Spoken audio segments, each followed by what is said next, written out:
Hilola Aliyeva 10 yildan buyon orasida qizlarga oshpazlik sir-sinoatlari bo'yicha hunar o'rgatmoqda. Mazkur yo'nalishni bitirgan o'quvchilar xizmat ko'rsatish sohasida o'z biznesini yo'lga qo'yishlari mumkin.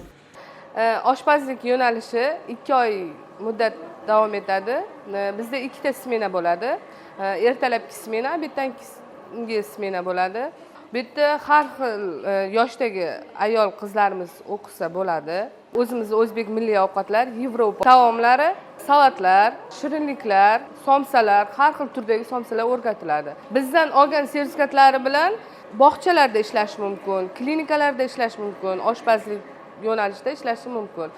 Bizning sertifikatimiz Kasb-hunar kollejini diplomini darajasi bilan teng. O'tadi, hamma joyga o'tadi. O'zlari xohlasa uyda tadbirkorlik qilishi mumkin. Hunar o'rgangan qizlar kam bo'lmaydi. O'zim ham shu soha bo'yicha necha yildan beri shu sohadaman. Kam bo'lganim yo'q. Biz Guliston kasbiy ko'nikmalar markaziga kelib, bemalol o'qib, hunar o'rganib, sertifikat olishinglar mumkin.